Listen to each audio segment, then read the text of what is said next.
day 14 of the Fat Boys on the mission to not be so fat. Here How we you go. feeling? Feel pretty good. It was a pretty good week. Besides, I think I told you earlier I slept bad on my neck, and I wasn't gonna let that stop me from working out. So I just upped my steps. Injuries are the worst. Yeah, injuries are the worst, and this was even worse because it wasn't even workout related. It was just sleep related, sleeping bad. and little by little, just it got worse over the next 2 days. But I feel better today, and yeah, last week I just I was really perfect with my diet. I would say I didn't. There's a couple of times where I saw a couple of airheads in the closet, and I was so close to Some temptation. opportunities to slip up. Yeah, no, but I just drank some water. Then I went to sleep. But also since I've got my sleep schedule a little bit better, I'm just falling asleep earlier. I'm getting tired like at 10, 11, and then by 12:30 the latest probably I'm knocked out, and I'm waking up every day by myself probably 7 or 8, and then I try to get up around 8:30 and just start getting things Starting to on get move. the cycle. Yeah, I'm starting to get a cycle and rhythm. So it was a combination of better sleep and eating pretty clean. So I feel better. And I weighed myself and lost about, I guess, almost 3 pounds, maybe like 2.8 pounds. So it's pretty Yeah. So today's Tuesday because Monday we filmed something else and we just ran out of time to do our check-ins. But I still did my check-in and I have a picture of it, and I'm sure we'll put it into the feed or it's saved for later use. I checked in yesterday at 209.6. And I took a progress picture and it's all in one. Even though my weight's only down, I basically was flat last week. No progress. I think I was right around 209 and change the week before. I feel like it's one of those things where even though my weight's staying the same, my measurements are getting better, and I can notice a difference. You know how they always say you notice the differences before other people do? Yeah. I think it's definitely one of those things, and I feel like if I just have a good week, a few pounds will come off just randomly one day. Like it'll just be like 206. You know what I mean? Because that's just how it goes. Yeah. No, I mean, it's only been a week, so we're still adjusting certain things. And I heard you earlier. You were talking about having someone maybe do like pre-meals for you. Yeah. So for me, I've been really good about not eating like bad foods like potato chips at night or candy, which was definitely like my biggest weakness. I think now it's about just being really in tune with my like overall calories. And we were talking before, I'm having like my like end of day dessert, which is like fruit, yogurt, cottage cheese, and a little bit of like keto cereal. And I think I'm doing like about 600 calories of that. Yeah. And I need to take it down to like 350. Because those extra 200 calories, 250, whatever it is going to make pretty much the difference in losing weight and not losing weight versus I think I'm kind of in like a very small deficit right now. And in order to achieve a little bit more weight loss, fat loss, I think I need to bump it up. I'm probably like at 100 deficit, and I probably need to be at like 300 or 350 to get, where I want to go. So like based on your current weight right now, like what your current calories should be. So you're like I think my current like maintenance level is about 2,500 calories given my normal daily amount of activity. Yeah. Lifting and cardio. And then for the rest of the day, I'm pretty sedentary, which I need to change that too. I need to add another 30 minutes of walking, which I just haven't been able to do yet. It's not that I haven't been able to, I just haven't made it a priority. Yeah. And then just cutting out that like the little bit of fluff. I'm also still like I had a coffee yesterday I had a latte, which even a regular latte, I didn't realize it has 200 calories. It has a lot of fat, I guess, in the milk. And I could probably go to like skim and take it from 200 to maybe 40 calories, which would make a big difference. From where? From Starbucks? Yeah. Oh, okay. Yeah, just a Starbucks like large latte. I looked at it. It tells you, which is pretty cool. I ordered it on the app. So I ordered a large latte yesterday, and it was 190 calories. So no sugar or anything like that, but I guess just the milk alone. It's a lot of milk. Yeah. So again, we were talking about this a lot of a very common theme. I think Arnold was famous for saying, like, when it was time to really cut, he got rid of all the dairy. Yeah. So I think that's something that I need to be aware of. Like, maybe I gotta limit the yogurt and the cottage cheese, and have a smaller amount of that and just more fruit. Is that the main dairy you're having now? Just that? Yeah, I don't really eat. I'm not eating any cheese because I know that's like really, really not cutting friendly. Yeah. Especially we just don't have like 0% in our house. Mm. And then, yeah, I think I just need to tighten it up. Like, I need to. Unfortunately, I'm going out to like a really good dinner tonight, so I'm gonna have to use my max discipline in order to, try and maybe just eat a little keto style and just kind of keep it reasonable and not to go too crazy. So you're gonna have just mainly meats and like quality fats? Yeah, I mean, I don't know. I've never been to this place. It's Mexican, Mhm. so it can be real heavy. Yeah. Lots of cheeses probably, but it's pretty gourmet. So honestly, I can manage it by portion control too. It's gonna be like a birthday party for a poker buddy. So be like a lot of sharing and stuff. So if I just take a bite of each thing, I'll probably be okay. I just gotta be. It's a situation where usually historically I would probably eat 4,000 calories in one meal. So Yeah. I gotta just be aware and be able to go out to dinner but not undo 3 days or 4 days of deficit progress. Yeah, you have to. I mean, today's a little bit tougher too because it's somebody's birthday and the birthday cake. So I don't care about the cake. I don't Yeah. care. I mean, the truth is that, like, if I get a slice of birthday cake and I have one bite, it's really not the end of the world. Yeah. Just like if they bring me the dishes, if we order a million things and some of the stuff's gonna be like really clean, like sushi roll, probably whatever, piece of meat, whatever, but like the fried tacos and shit with the sauce and the taco shells, like, Yeah. I could either say no or just have one bite. So I think a lot of it can be done with portion control. Just have to be really, really aware of how much is going in. So you said this week your weight was about the same? Yeah. I don't think we checked in. Now I'm taking the pictures. I don't think I checked in. I don't think I did a picture last week, but I think I was basically right around the same. Actually, looks like I was 208.4, so I gained a pound, which again, Yeah, it could be like water. it's not really like something I'm kind of like, okay, so I'm in a weird place. I think this is like an important like thing to talk about. It's like a part of me is like, look, you've made a lot of changes in the first 2 weeks. Yeah. And you're not eating any junk food. You're doing well, and then part of me is like, no, like you haven't been tracking your macros. You've still been having coffee. You're doing all these things, and that's why you just gained a pound this week. Yeah. But at the same time, I've made a lot of good changes, and my body feels a lot leaner, even though it's only 2 pounds overall.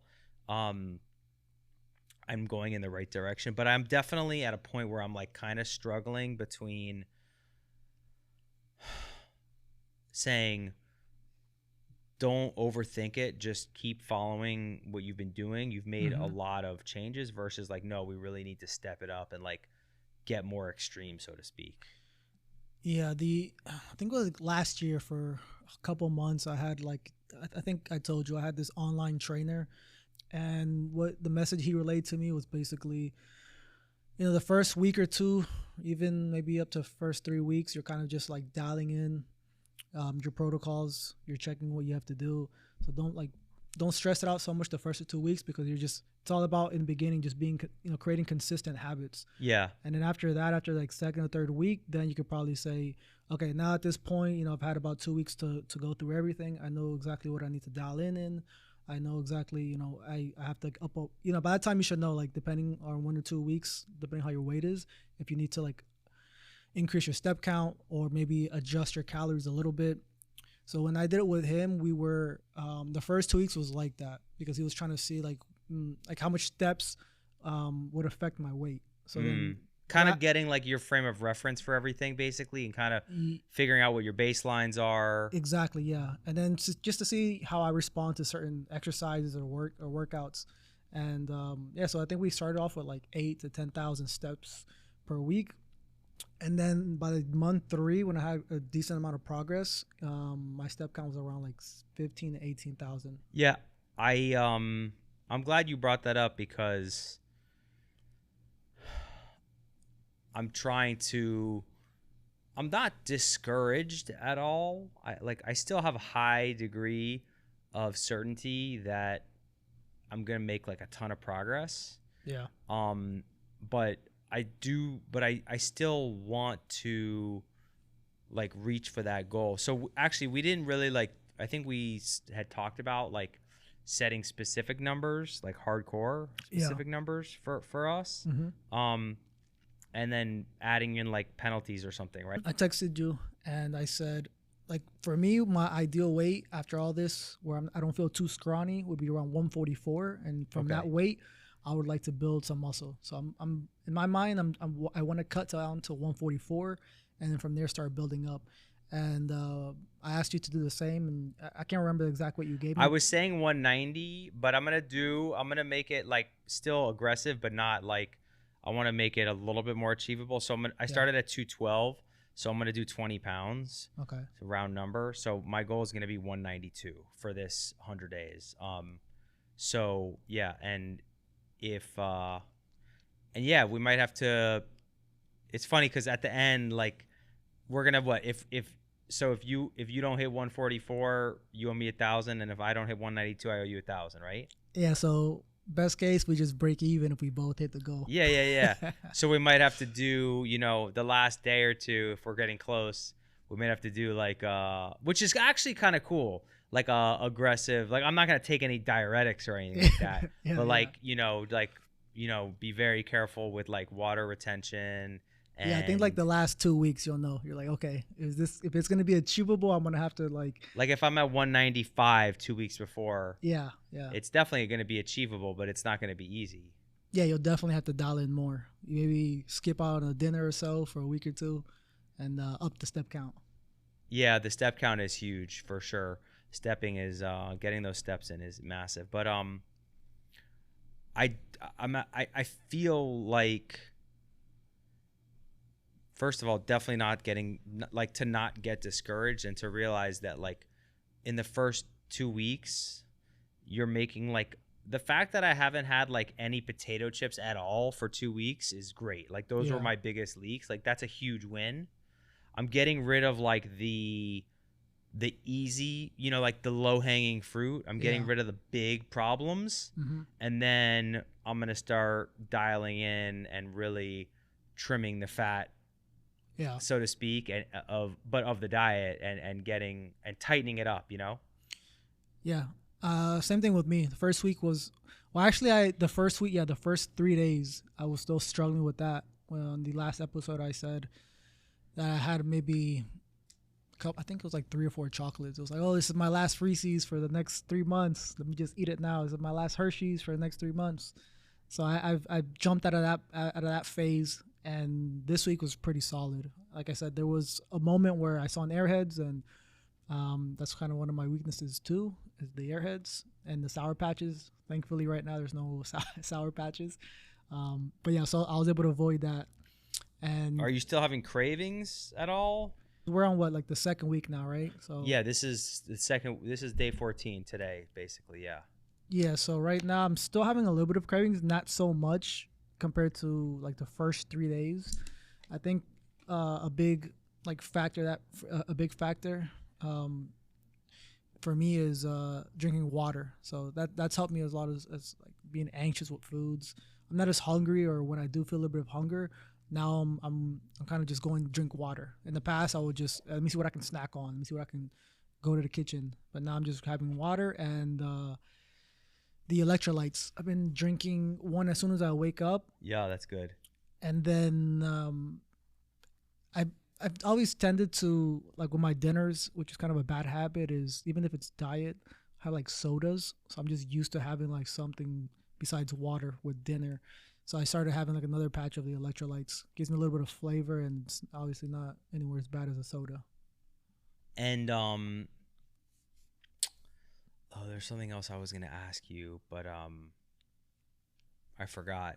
Have you set any? I think it's important too to like set non-weight goals. You know, like for example, I kind of have this. I've come so I follow, you know, some fitness people online, and Yeah.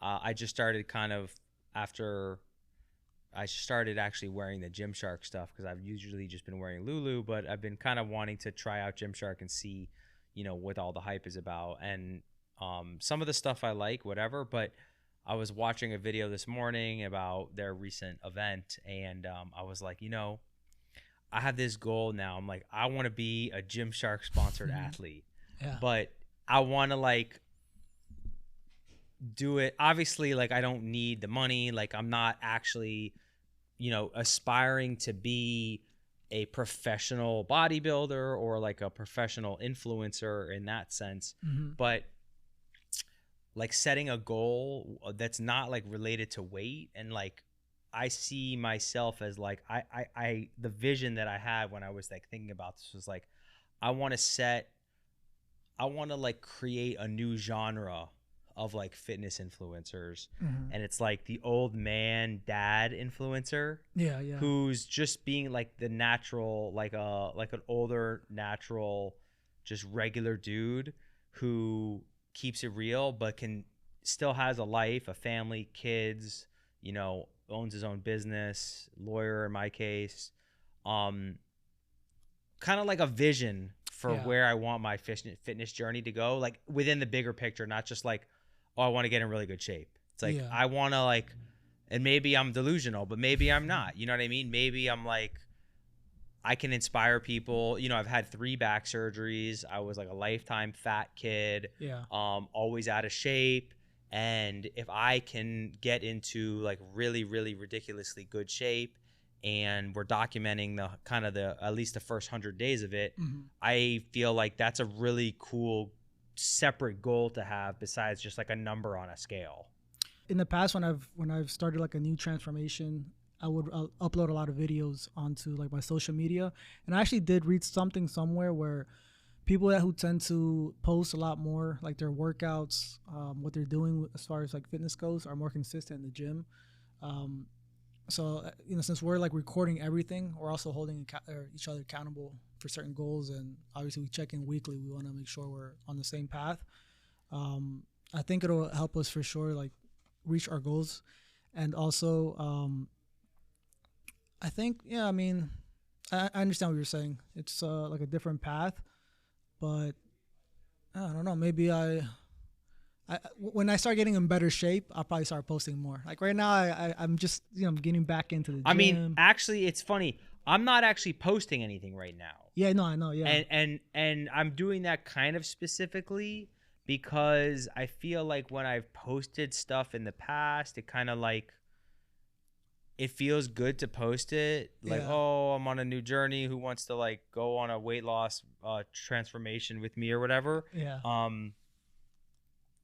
You know, you're like sharing it. It feels good to share it, but then I don't know, something about keeping it to yourself. Even though we're making these videos, Mhm. like our YouTube, and they're going on our YouTube, nobody watches our my YouTube really yet. Yeah. So it's kind of like in secret. Mhm. Hopefully like one day people come back and watch the content, and of course we're also going to make the documentary. But I think there is something cool about not really like talking about it with your followers or your friends or your family. Kind of like me and you, like some people know around Yeah. us that we're like like we're on a diet or like Mhm. we're trying to like get healthy, but like we're not really, I mean, I'm not, and I think we're not like spilling the beans and being like, No, oh, I'm no. doing like this strict Yeah. challenge and documenting it and filming it and blah blah blah. When you first like start something like this, it's good to like keep on the download. You just, you know, head down, you're just grinding, you put in the work. And then later Yes. on, I guess once we already accomplish our goals, then that's when I'm saying that's when I'll probably start posting a little bit more like, okay, I'm in the gym. But now it's because I've done it a few different times where I've maybe started a couple journeys and maybe people that follow me will say, damn, he's on the journey again. Like what happened the first time or the second Yeah, time. exactly. So there's something I've read it, like I've watched YouTube videos about it, like don't tell people what you're working on, yeah. because there's some type of psychological, it like I said, it feels good to tell them, Mm-hmm. but then like you lose a lot of your privacy around your mission, and it somehow backfires. It like feels good in the moment to tell people the things, but if you can just keep it within and keep it like to yourself, somehow it's like it's like channeling your energy within, and it gives you Yeah. more momentum and fortitude to keep going. Yeah, it's like a prize fighter, a UFC fighter. They go away from their families for a while to train, and they're just putting in the work, and then they show up on the day when everyone sees them. Yeah, I think another like thing to think about is, okay, like I'm gonna post my before and after picture, Mm-hmm. you know, in 100 days. Yeah. And then people are going to be like, damn, that's Yeah. crazy. And then you're going to be like, oh, and by the way, we also made a movie about it. And Yeah. so like people are going to be like, oh, I want to watch that. Like all this content, like hundreds of hours of videos and photos and podcasts, Yeah. all saved up. It makes it much more powerful when it's built up over time. And then like someone gets to see the end result. Mm-hmm. Yeah. Then they're going to be like, They oh, wanna I see- want to watch this content, Yeah. because look, I could like look at this one before and after picture and be like, yo, they're onto something. They're doing something right. You know, what's going on behind the scenes? And then people are going to be intrigued and really want to check it out. Yeah. Right now, I'm not really talking to anyone at the moment, but if I was, I wouldn't want them to see the podcast right now just because I'm pretty fat. So Yeah. I prefer, like you were saying, I prefer just for them to see like the final where it's like, okay, wow, look what look at what you've attained in 3 months. Plus, it's only 3 months, as long as we're focused, and we will be, 3 months is going to fly by. And then, if they're interested, and once they see those results, like on a YouTube video, they see the thumbnail, they see like the fat version of us, and then they see the final version. And then we're going to have like everything documented where we're talking about it, and most likely like I'll probably record footage of myself in the gym, but I probably won't post anything until like let's say we wrap everything into one video. Yeah. So how much weight do I need to lose? I'm going to say I'm 210 now, just to 210. I have 18 pounds to lose, right? Mm-hmm. So 18 pounds, and we have 86 more days. 86 divided by 18. Oh, sorry, no. 18 divided by 86. So I need to lose 0.2 pounds a day. So I need to lose 0.2 pounds a day, which is 1.4. from a calorie perspective, that's what, like 500 deficit? How much pounds is that a week? It's 1.4. 0.2 pounds per day is like 1.4 pounds a week. Yeah, 1.4 pounds a week. Okay. Let me see. Let me ask Siri if she knows. How many calories is in a pound? Oh, they're not compatible. But for some reason, I was thinking that 3,500 calories is a pound. Like is... I forgot. I read somewhere, if you burn a certain amount of calories per week, it'll be like a pound. How much calorie deficit to lose 1 pound? Yeah, that's what I think. That's a question. To lose a pound a week, it's 500. Yeah, so it's 30. Yeah, that's exactly what I said. A 500 calorie deficit per day is needed to lose a pound a week. So if you need to lose 1.4, you need to be even in a further deficit than that. So, all right, so that's the math. I really need to be I need to aim for a 500 calorie per day deficit. Mm. Um, In the past, have you, like, I know you've done deficits, but have you tracked it before, like, yeah, consistently? I've done it, but very limited. Okay. Very limited. Um, hmm. That's more than I thought. Wow. I'm glad that I did the math right here on the air. Yeah, because then What month 3 comes and you're like, oh shit, it's not. Yeah, that's the reason is I'm eating too much. I'm just eating too many calories. Yeah. I didn't realize it was that much. I thought 300 calorie deficit would be sufficient, but it's almost double 500. Holy shit. I need to be You well. have to Also, I can cut down still the eat yogurt. what's that? Cut down the yogurt a little bit in the keto. Yeah, and I got to add the steps. Yeah. Yeah, I'll still be able to eat the same amount of food, but I can get the deficit by burning That's why I was telling you this week I ate pretty clean, but my deficit wasn't crazy. My deficit was 250. I just walked 15 to 20,000 steps per day, and I lost about 3 pounds. I'm so glad that I did that. I feel like that was a breakthrough. I feel like if I somehow hadn't realized, because I'm a math person, Yeah. so realizing what the math is, because 500 times 7 is 3,500. Mm-hmm. So I remember, I don't know where I heard that, but it must be the gold standard. 3,500 calories of deficit is needed for 1 pound. Yeah. So you just have to make it up in your steps. yeah, I need to add if I can be at like a regular deficit of 250, 300, Mm-hmm. and then add another 200 calories of steps, I'll be fine.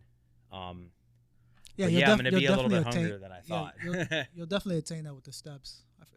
I'm pretty sure. I can't recall how much it is, but I know 10,000. It should be 10,000 steps. Definitely should be more than 200 some calories. What How many steps do you need to burn 100 calories? No, I don't know. Give me a bad answer. So what is your what is your like workout routine right now, or what was it for this last week, and what are you changing, or what are you going to do differently? So I'm just doing the basic push pull legs. Okay. And I'm trying to stick to. In the past, sometimes I would off the bat just go overboard, but sometimes that caused me to have injuries. So I want to avoid that. I would in the past maybe spend an hour and 15 minutes like with weights. I'm trying to cut that down to 45 minutes to an hour.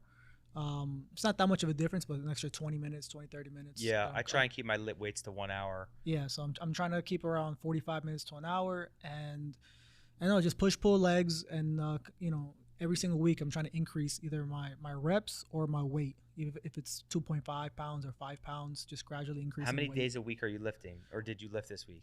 This week I've done every day. The only day I'm trying to shoot for 6. 6 is ideal, and I'm pretty sure I'll hit 6. There might be a day I hit 5, but 5 minimum, 6 days. And just walking, right? No cardio? Yeah, no cardio right now. I'll probably add in cardio. I would say, because right now it's pretty good. Like last week, like losing those 3 pounds, I had no cardio, and it was just a lot more walking. Yeah. But at least during walking, I'm able to like multitask a little bit. You can also do fast walking too. You could, like me, I'm doing my fast walking right after I lift. Yeah. Incline little fast walk, just heart rate 140, and then I'm gonna add a regular walk, which is like a heart rate. I don't know. Mm-hmm. Do you know what your walking heart rate is? Like your regular just walking No, around the mall? I haven't checked it. I think it's about 100 for me.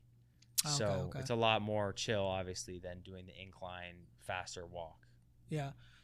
No, I'm not sure. I'm just walking, and I'll see depending. Like maybe I do want to add, like we spoke about it last time, is the jump rope, the weighted jump rope, because I do enjoy that, and I do like to increase my heart rate sometimes. Is just go through that.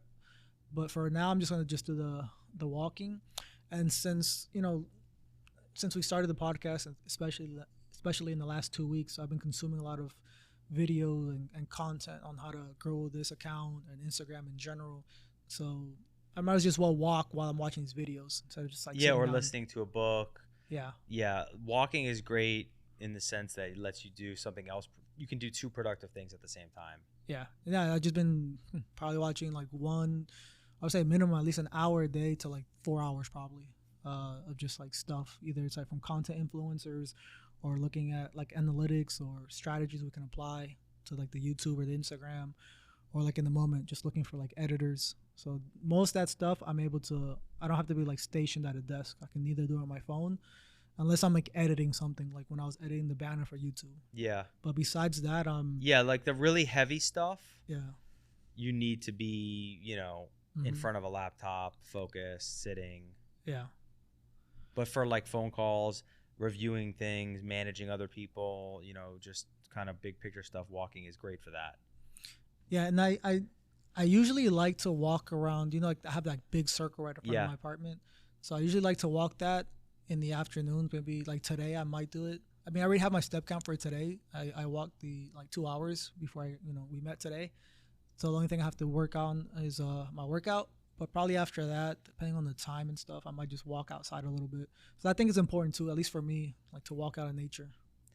Yeah, that's actually good. I like walking around. I hate walking in the humidity. It's been nice though, but how much how much of a difference do you feel now that you're kind of working full time for me and getting on like a normal like schedule?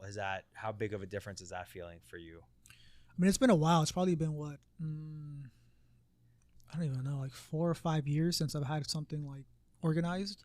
Before it's just been here and there, Yeah. the jobs that I've done. So it feels good in a sense where, like whenever I felt, I guess at my peak mentally and physically, it's when I've had consistent workouts.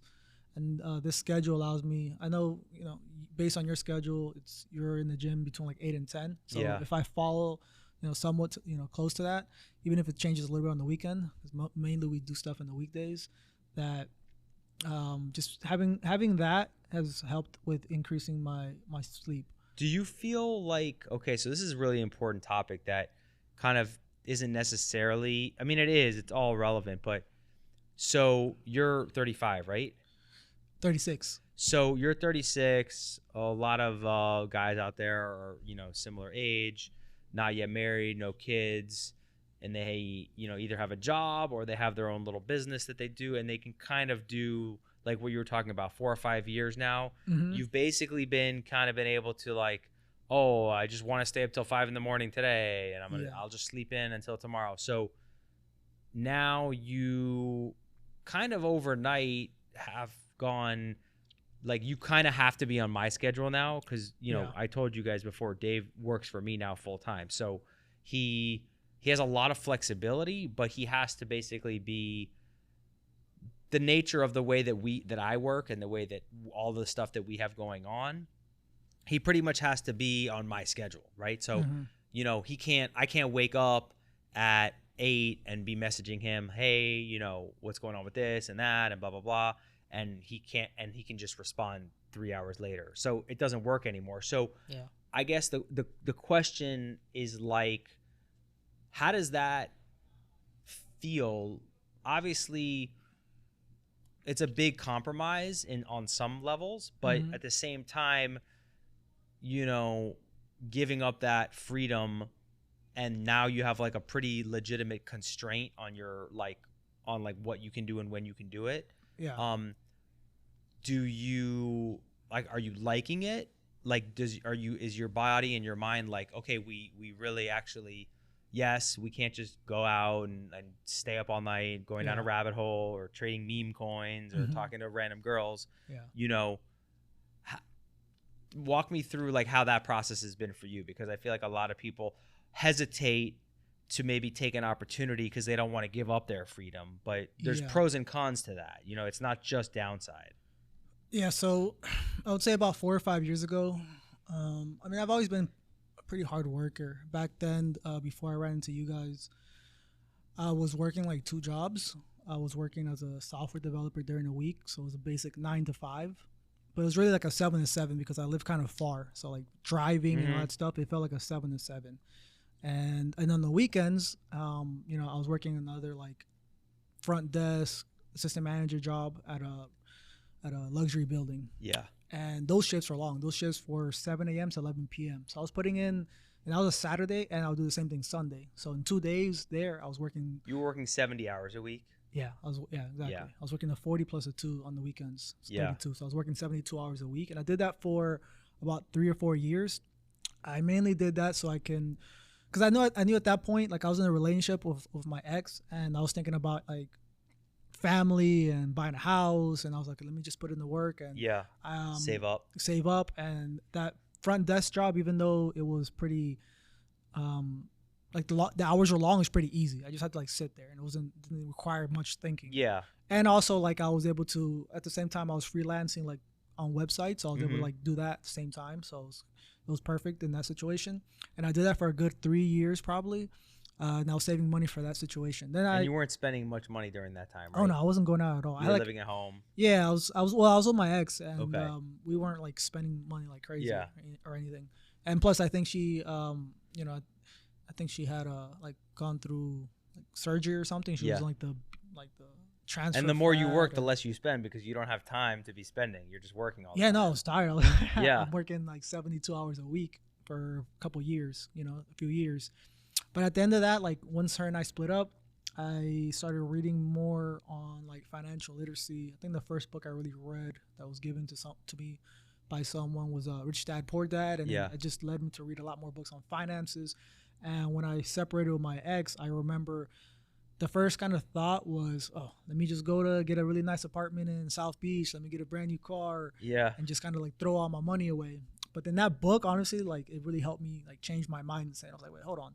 So I moved back in with my mom for a little bit, saved up even more money, and then I moved out eventually. But during that time also, I got introduced into crypto, and I was able to, it's crazy. I turned like 2K to like up to like $1 million. But then you know how it is in crypto, Yeah, easy your come, first easy cycle, go. yeah, your first cycle, especially your first cycle. I wasn't really sure. I felt like I was an expert, but everyone kind of wins during the bull, and it went. I was up like 998,000, and then it went down 900K, and then it just kind of fluctuates from there. Yeah. But I learned a lot during that, and yeah, so I've had like real structure and organization before, and even during that time, especially after I broke up with my ex, I was pretty consistent with the gym. So I was working 72 hours a week, and I was hitting the gym 5 days, sometimes 6 times, even though I had no days off. I found the way. The only time I didn't is when I had those double shifts on Saturday Yeah. and Sunday. But during the week, I was hitting it consistently, either before or after.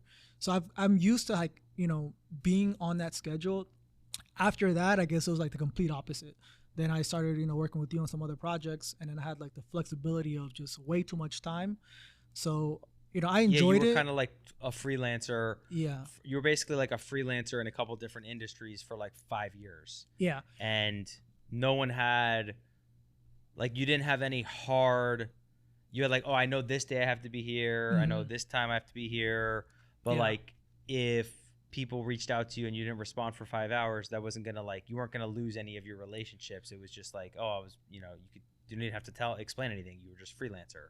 yeah, exactly. So I mean, there's like pros and cons to that. Pros is I have a lot more time, a lot more flexibility, but also you can kind of get lost sometimes in either things that you shouldn't be doing, or it's fine. I'm not like I do when I party hard, like everyone knows. But I've the reason why I've been off and on when it comes to working out, which really, if I think about it, the last 4 years, I probably should be in the best shape of my life just because of the amount of time I've had. Yeah. But that's where the con comes in. I've done things where it's too much drinking or too much partying. So, but I've definitely had fun the last 4 or 5 years, and but for now, it's the positive is going back on this type of schedule is I know I'm gonna get back on like where I should be physically, and also now it's we're both getting into the whole social media thing, and it's actually something I'm interested to learn, because whatever, there's more opportunities, and it's networking, but also could be business opportunities that come up in the future, more different type of jobs.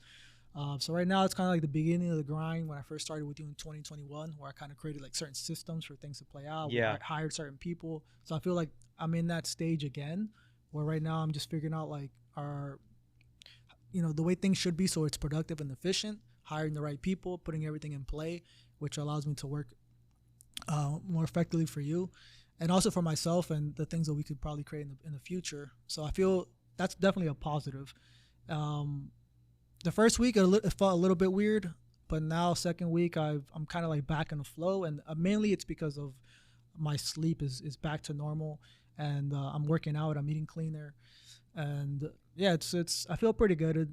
I wasn't quite sure And also, with crypto, I've always thought, it's crypto's always been good and bad, because I've had like where I've had 1 million, and Yeah. then I've had where I lost it all. But I know, since I'm continuously, in crypto, and I'm just watching whatever I'm invested in, I feel pretty good about certain positions, and now I have, a little bit more consistent capital to continue to invest if I want. But I do know, like, eventually, I'm not sure when it'll happen, either like this year or next or 2 years. I know my portfolio will see like 7 figures again. Nice. But also, I actually was talking about this to a girl I talked to, and I was telling her, I was like, oh man, I don't know, like, what if my crypto portfolio hits and I'm back up to like maybe 2 or 5 or 10 million? Like, will I want to keep working? And I think when I was in Colombia the first time, when I went there and I moved there to hire people, Yeah. in the beginning, it was pretty busy, because I was creating the sheet and all that stuff, and I was Yeah. hiring people, and I was going through the process.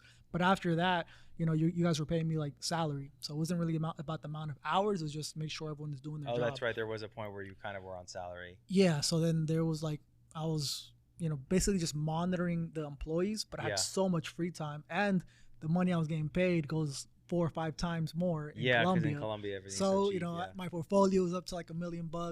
I'm getting consistent money, coming monthly over there. So I'm feeling Yeah. pretty good. But I realized, like, after, I don't know, it was like after 3 weeks, almost a month, I was like pretty bored. I was like, man, I have a lot of money in crypto, Nothing to do. nothing to do. The thing is, like, at that time, I was still going out a lot. Like, I was going out every weekend, going out with different girls, and everything is cheap there. So I wasn't really like ever thinking about prices or anything.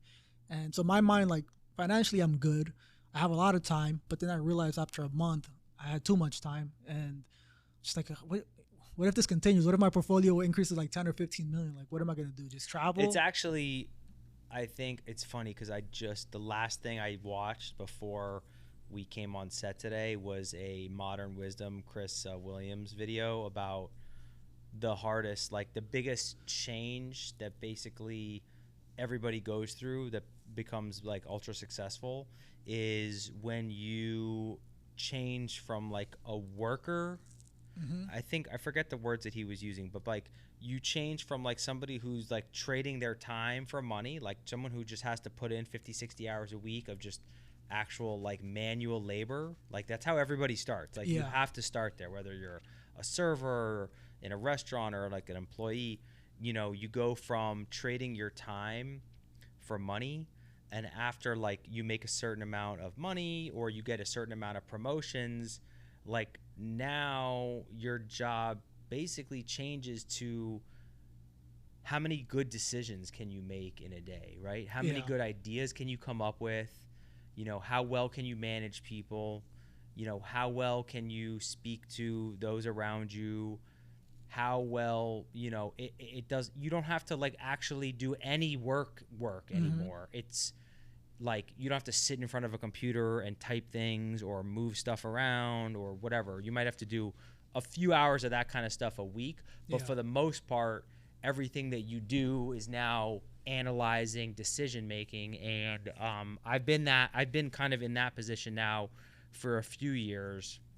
Yeah. And it is I'm still not used to it.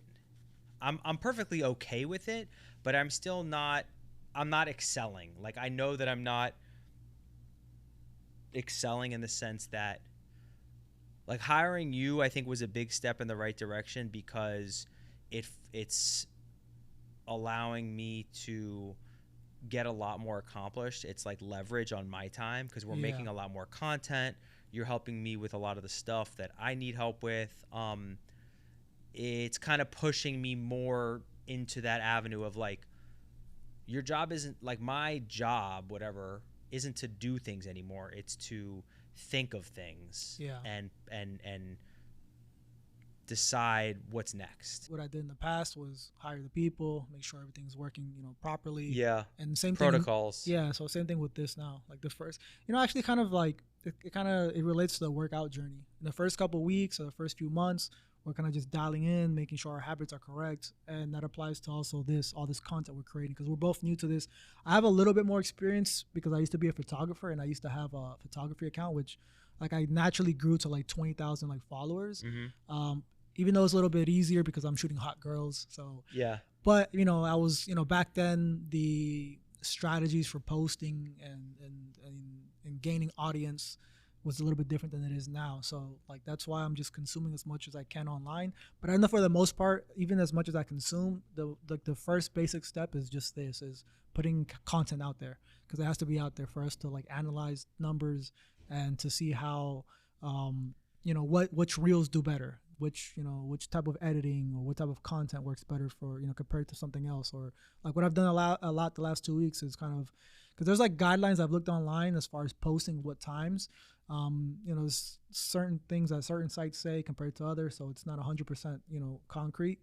So I've been posting at different hours, and even on Sunday I haven't posted because it's a pretty bad day where I tried to post like at 9. So it's kind of like we're both in the beginning stages, and we can relate it to our working out journey, and also to the content stuff. Yeah, and you're in a unique position because you're more like, I'm like 90% manager, in all the different stuff that I have going on, and you're kind of like 50-50. Yeah.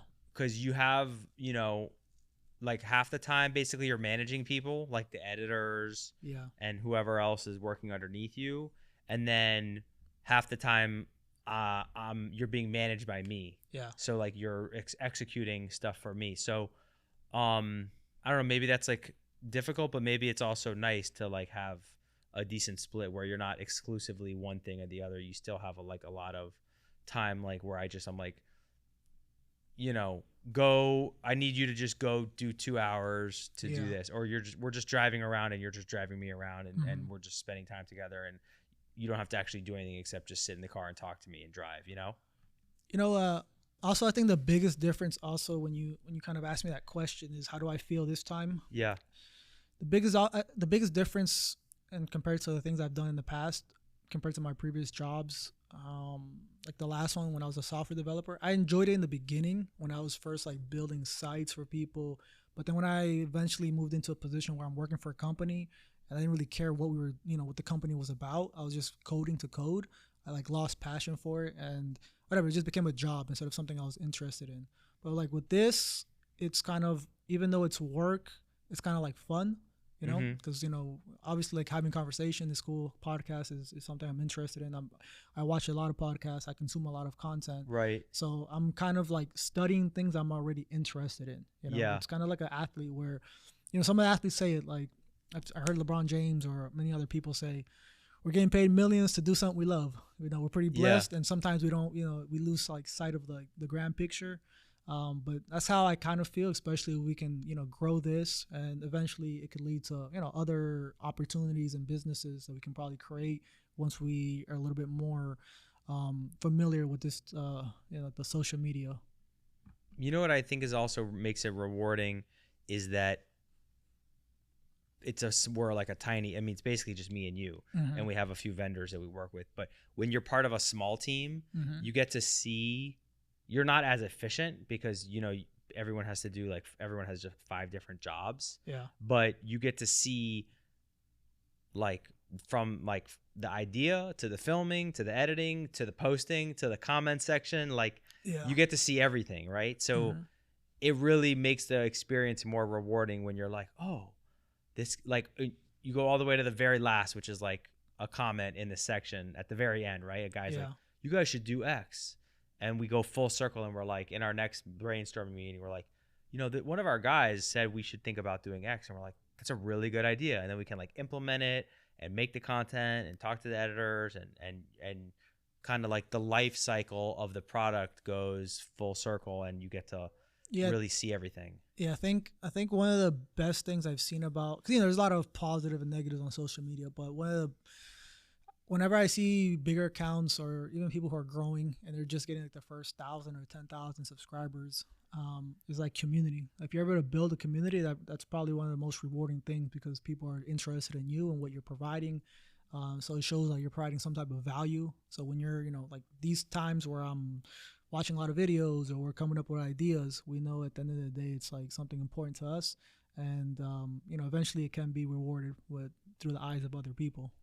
Yeah, that's like, I have no desire to get like super famous. I think that's like very whatever, it's probably bad overall. But to have just like a small following is so cool. Like my Instagram, I have like 10 or 11,000 followers, and even that is really, really fun to like, I can post a story and like 400 people or 500 people usually see my stories.